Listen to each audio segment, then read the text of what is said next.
Hey everyone, welcome back to the Normalized Money Show. This is episode number 2. If you are just joining us and you would like to learn more about myself, I'm Kay Money. This is Jay Gunfire. You on this side? She's on this side. And you can go back to episode number 1 if you want to learn more about our personal backgrounds. But in short order, the reason that some people call me K or K Money is because I come from 20 years of finance and I own some businesses and land. Julie, real quick, you want to just give a quick synopsis about your background and why we call you Jay Gunfire? Yeah, I'm Jay Gunfire. I'm law enforcement. I retired after 26 years. I'm still currently in law enforcement. I'm on the board for the drug court, veterans court, and mental health court. So I come from the perspective of the street, and they call me Jay Gunfire. So let's get started today, Kirsten. All right. What are we going to work about? All right. So first, real quick, if you guys can like and subscribe, YouTube and any sponsors that might come on board, that helps us out at Katie's House Foundation, which is a housing nonprofit where we offer rooms for rent to people that are just starting out, starting over, or on fixed income. So, beautiful houses. If you guys need a room for rent, you can go to our website at katiesHouseFoundation.org and apply for free. But again, if you can like, subscribe, and then just listen to these videos, even if you just have them playing in the car, or you set it down while you are getting ready for the day or folding laundry, then that helps generate some revenue. So that way we can help people with affordable housing. So today, episode number 2, we want to finish up a little bit of the discussion on credit reports that we started last week. And so we had asked all of our viewers that were 18 years old and over to go to annualcreditreport.com and get a free credit report. It costs nothing, although you do have to validate your email address. You don't need a credit score. We're looking for the actual meat and potatoes of the report. I want to show you what a report looks like so you guys can see what a trade line is. So the lesson that we're going to go over today is what is a trade line. And then we're going to get into some other stuff that might be a little bit gruesome. So gruesome, in fact, Google has blurred out some of the images, but we want to talk about the dollars and cents around credit and around money. That's our goal, is to make sure and how you choose to use your money and what every day looks like. And this is, a credit report is an everyday thing. We just don't look at it like that. Yeah, credit, right? We all want credit. We want to get things up front, like a car, and then we want to have let's call it a $200 a month payment. But if you're blowing your $200 a month on something else, or you don't know what credit actually means, then maybe you can't get yourself that ride that you want. So let me show my credit report, which I pulled off of annualcreditreport.com. Let me show it to you guys real quick. And while you look that up, for those of you that didn't go over to get your credit report, you can always pull it off after this and come back and take a look and see what we were doing on this lesson. So if you get behind or you didn't do something the week, always just come back and rewatch so that you can get this information and you can apply it to yourself, because everybody's going to have a different look. Yeah, thank you for bringing that up. Also, I strongly suggest that if you're a parent watching or a guardian and you can pay the $600 for someone who you care about to take our paid class with a mentor and homework, that you do that while they are still in high school. So that way they get everything that they need before they turn 18. So let's take a look. And of course, you can pay for it yourself, guys. You can go over to katiesHouseFoundation.org and pre-purchase that right now. And then you take 2 hours a week online, flex attendance, and you do some homework. And then myself or Julie or one of our TAs will grade it and get back with you on things like your credit report, your budget, what is your strengths, how do you get a job? So anyways, let's jump right into this. So this is a Equifax credit report. You can see that here. There are 3 different bureaus in the United States. You can pull a free credit report with no credit score. You could do one every couple months since there's 3 bureaus. They should all have the same information. And just so you guys know, this lesson that I'm teaching right now, there's no college class that I know of that teaches what I'm going to teach you. I just know this from being in lending. And actually, we didn't use a computer to give out $1 million loans.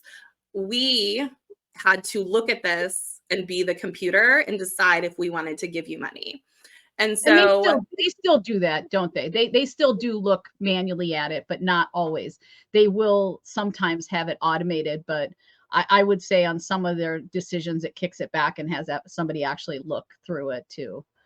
So yeah, absolutely. And so you should be able to get your report and then look at it once you take the time to understand what you're looking at. And I think that that's what you want to teach them now is instead of just getting all these check marks that we see and we see these other things down below it, we understand when if I'm the computer, I'm going to be looking at that for certain things to see whether or not you are doing the things that they want to see to get that car or to get that bigger purchase that they're looking to get. Yeah, absolutely. So you can see here that we're on page 6 out of 112.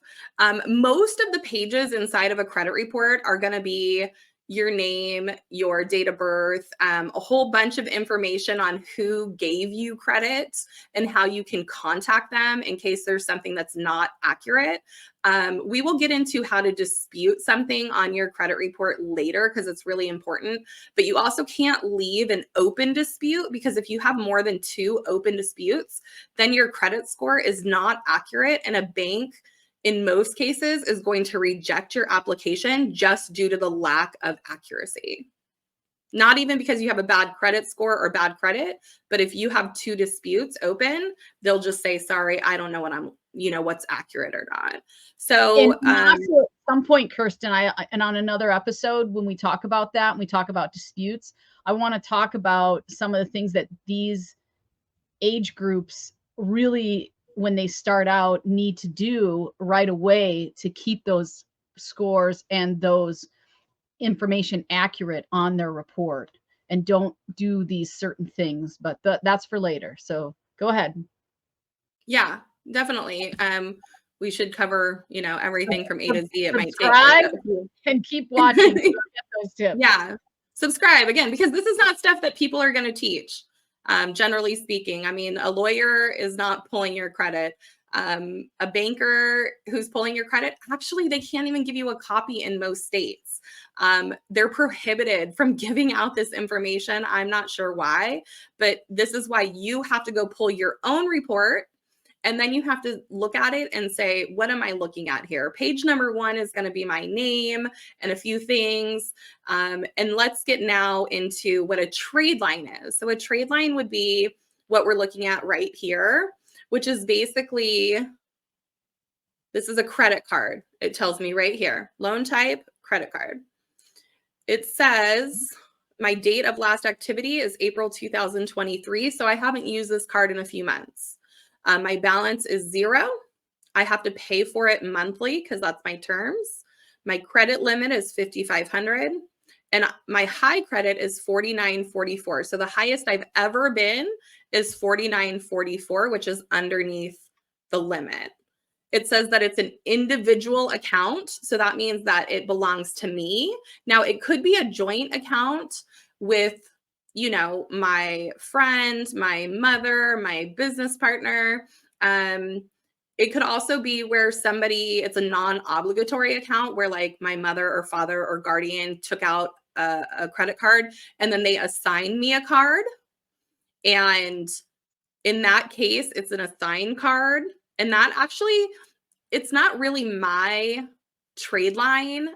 They're just kind of doing me a favor because maybe they were older. Sometimes we see affluent parents do this for their children, where they will actually add them to their own credit cards. And they're not even 18 years old yet, but it builds the child's credit.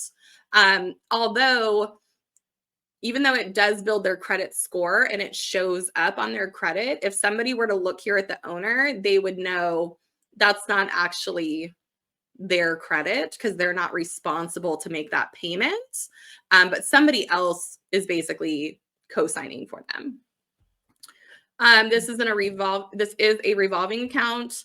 So revolving, it's not like a car loan where it's for 5 years. Therefore, the duration is 0 because it's just going to keep revolving. I opened this back in 2018. They reported in May. And so this is this is actually Union Bank is the contact. So if I had a concern about any of this information, I would write or I would call this contact. So what would you compare this to make sure it was accurate? You're looking for payments that were marked, like the check mark would be like red or something, right? Instead of green if it was late? Or what would they look for if there was something on here that they thought that they would want to actually concentrate and look at to make sure it's correct? Is it the late payments? Is it the amount that the credit line is? Well, so first off, when you get your credit report, you're going to want to just look and see if you see any credit, right? So when you're starting out and you only have a car loan maybe and 1 credit card, you know that there's going to be 2 trade lines. There's going to be a credit card and an auto loan. If you see a 3rd or a 4th or a 5th, or you see a collection, things that you are not familiar with, that's a problem. And so you would want to dispute that. And then they have 30 days to reconcile that and remove it from your report, or update it. If it was, let's say that you were actually late, maybe you went on vacation and you forgot to set up your auto pay and you actually had 2 lates over Thanksgiving and Christmas. And then in January, you were like, oh my gosh, I have 2 lates. Well, if they reported it as 4 for some reason, that would impact your score a lot. And so you would want to, again, you should have enough understanding of how much debt you're taking that when you look at your report, you go, okay, this is accurate, or wait, this is definitely not accurate. And I need to make sure that it is because I'm going to go and buy, a car, or I need a student loan, or I own a business, or I'm starting a business and I want to make sure that I can get a $10,000 card with 0% interest instead of 20% interest, because that's, the payment is pretty drastic every month, depending on how much interest you're paying. So that's what you're looking for, Julie. Now, if this was a colored report, right, you would see red versus green. So right now we're looking at the actual pay history when you see these check marks. So in 2019, right, this is all just showing paid as agreed. But yes, if you saw X's, or if we look down here, this will say 30. So instead of a check mark, this is actually telling us that if it was late, it would say 30. If it was 60 days late, it'd say 60. Then it would go to 90. Then it would go to 120. And so on this particular version of this report, they're telling us in the map key how they would reflect it. And if you have anything that's more than 30 days late, that's going to really impact your score. And within a 2-year period, over the last 2 years, you don't want to have more than 1 30-day late on something simple like a credit card. If you have a 30-day late on your auto loan, that looks worse because that is something that has a 60-day time frame, or I'm sorry, let's call it a 6-year or a 5-year, could be 60 months. So what I'm saying here is that you could have one little mistake, but when you start having a 60-day late or a 90 or a 120, now your score is really getting impacted. So what we want to make sure is that what they understand is that we don't want to sign up for something that we're going to have those scores reflected on those reports reflected back saying that we bought this car, but we don't have enough to pay that and have an emergency or have something little happen that we get behind. So keep that in mind. But so what else? Do we want to look at a different trade line, or do we want to? Uh, What I want to talk about is actually we had encouraged some of our viewers that are 18 and over to go out to CapitalOne.com, and that's just because they generally are willing to give out credit pretty easily without any previous credit.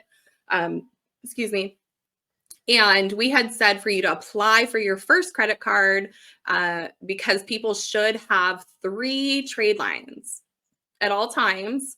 If you're over the age of 18, you should have them open and active. And so what active means is that you're using that card or you're making a payment on a car loan or a student loan every 12 months, essentially, would be the safest way. You could go 24 months, but 12 would be better because they want to see, when I say they, a banker or an underwriter wants to see, oh, you have 3 loans of some kind.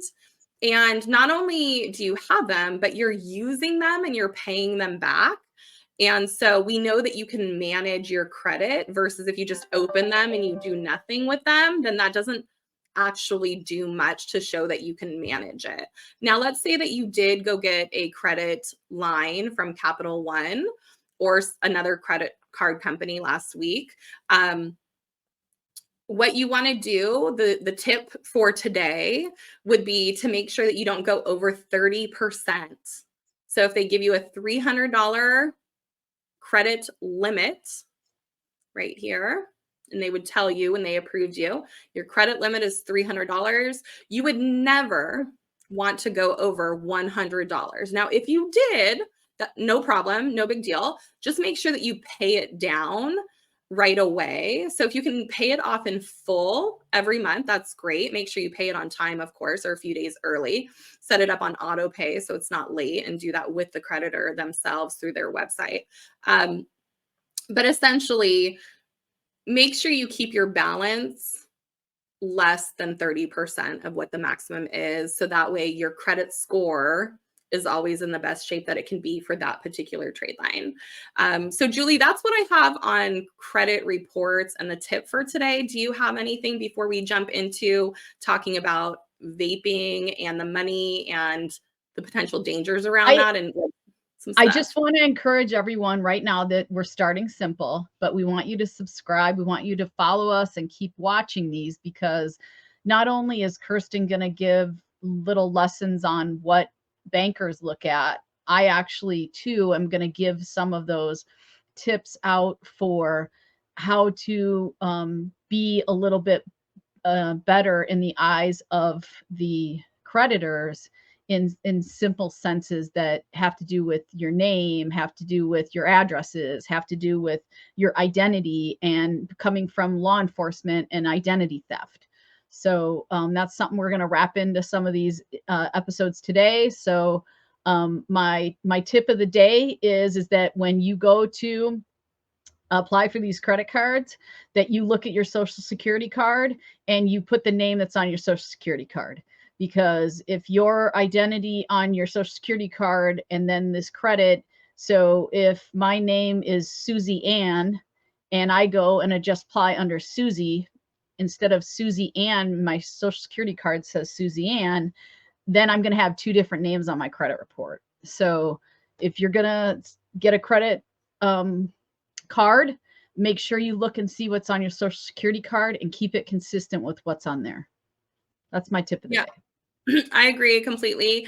You will end up having AKAs, and then an underwriter or somebody's going to want to ask you some questions about those AKAs to make sure that they're dealing with the right person. And then Julie, you were saying you're going to teach us more about what happens in the law enforcement arena around that. So awesome. All right, well, let's get into, talking about vaping, because this just came up over the weekend for someone that I really care about.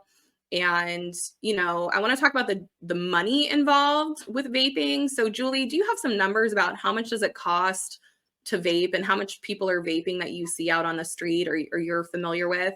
Yeah. So, I mean, obviously we're talking teenage years, right? College years, maybe. We're talking about $50 for not a non-expensive vape pen. Okay. Then you're looking at anywhere from $30 to $60 a week for the refills. So a real average, I guess you would say, is somebody that is going to be 2 times a week, but a heavy user is also considered 3 times a week. So when we look at we're spending this money, and you can do the math for us, we're looking at having somebody spend $50 up front, For and a then cheap one. for a cheap one, yeah, for a cheap one. Then we're looking at on average spending $40 a week for that refill pen. And there's going to be times when, say, like, you get stressed out, right? And you feel like this is helping you, and you buy another cartridge because you ran out, and you typically only buy, $40 worth a week, but you don't even really pay attention because you're stressed out and you just spend the money. So we're looking at now spending the upfront $50, plus we're looking at spending about $40 a week. So how much would I need, Kirsten, to pay for that alone on a part-time job? Hey, Julie, I'm super sorry. I was pulling up these photos here. What I gather from what you're telling me is that for a cheap pen, it's $50, which means that the battery might not be great and it might explode in your face, which is what we want to talk about. You can see this photo here. These other photos are too graphic to even show.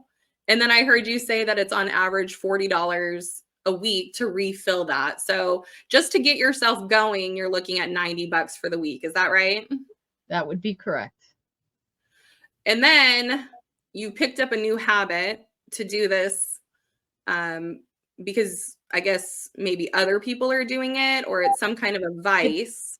Well, and let's look at it in real terms, right? It is something that is socially acceptable. When we were younger, it was smoking the actual cigarette, and cigarette had nicotine in it. Now these vape things. They're telling us that they're not as addictive as nicotine, and that they're not something that is going to have you keep coming back. But, and this was my caveat that we had discussed prior that I wanted to bring up.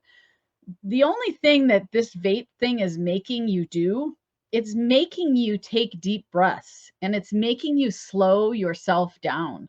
It's just facilitating you in a sense meditating, right? It's facilitating taking a deep breath and taking a long breath out.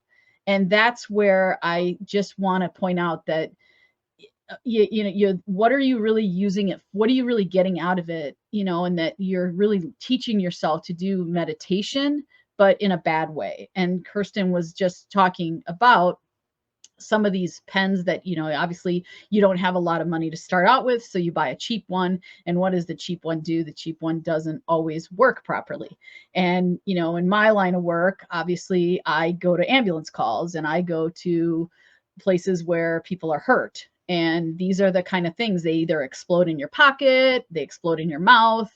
Obviously, you can't travel with them, they'll explode. And those are the kind of things that I'm not sure if some of these kids, when it's a social, everybody looks cool and they all want to do it. This isn't something that's actually thought about when they are doing it, if that makes sense. So yeah. And one of the quotes that I love is, the best math that you can learn is the cost of your current decisions. So, we're talking about $2,000 a year, right, Julie, on doing these cartridges. And then if one of these pens blows up in your pocket or your face, you're talking, if it's your face, I mean, thousands of dollars in medical bills. And you may not be able to reconstruct it, right? Like you can't get back what comes off. Yeah. And you can't get back your finger. If they can't put it back on, you can't get it. It's just gone, right? Yeah. I mean, the reason this came up is actually we saw a teenager ride his bike through while we were eating, and he had lost his lower jaw. And I couldn't believe that I didn't have any awareness about that this was happening. So that's why I wanted to talk about it today. And then, again, these photos are too graphic to even show, but you, our viewers, can go ahead and look this up. And so you can use that $2,000 for something else. And if this is about taking deep breaths, you know, certainly you can do that without having to engage in wasting money on this, and potentially spending tens of thousands of dollars on surgery. And so I'm just going to show this video really quick of this pen exploding. Let me share this with you guys. Little bit of fun, right? Although Yeah, it's not fun if it was you, right? Because who wants a pen to explode in their pocket, right? right. So let me grab this video. Can you guys see this? I can see it, yeah. His friend's trying to help him now. But there's still fire going on the in the ground. But he can't get it out of his pocket. It's too hot. So, you know, I just wanted to share that with everyone because I didn't know that this was a thing. And maybe other people don't either. So aside from the money and the health, um, I mean, that's what we're here to talk about on the Normalized Money Project is everything you do has some kind of money. If it's not about the money, it's always about the money. And right, it's about your health. So that's where I'm at today. Next week, we're going to talk more about identity theft, and some other type of stuff like that. We'll talk about music. You know, if you guys could leave some comments below and you could subscribe and like, we would appreciate that. We're trying to help out again, how people having to do with affordable housing, teenagers learning about this stuff before they turn 18. Julie, you have anything else in closing? I actually am going to encourage some of our viewers, if they do vape, put how much you're spending on. Are we in the ballpark? Are they spending more than what we're talking about? Are they spending less? And let's try to maybe take a look at those next week, and we'll talk a little bit about how much money is it okay to have, like I don't want to call it a habit, but I want to call it like how much, you know, do teenagers use on an average time for entertainment or for these kind of extra things. Because what good is things if you don't enjoy stuff, right? You know, movies now aren't the same. You don't go out as much, so you're not really paying for movie tickets anymore. You're paying maybe for, your parents are paying for, you know, whatever you can get on your phone, or those kind of things. So like some of the expenses that maybe were challenges way back are not challenges today. So if you're socially pressured into this and you don't really know, like, okay, is this something that's going to cost me a lot of money, you know? So maybe some of these viewers can tell us, you know, do you feel like you're spending a lot of money on this? Is this something that you're okay with spending this money for? Those kind of things. Yeah, and then the person I was talking about this weekend who took up vaping, he says, "Well, I got an expensive pen. My battery's not going to blow up." So how much is an expensive pen that you feel like you're not going to have to worry about this blowing up in your face or in your pocket cost you? So I'm curious about those conversations and also about the vice conversation. I think a lot of people have a vice, whether that's meditating or that's working out.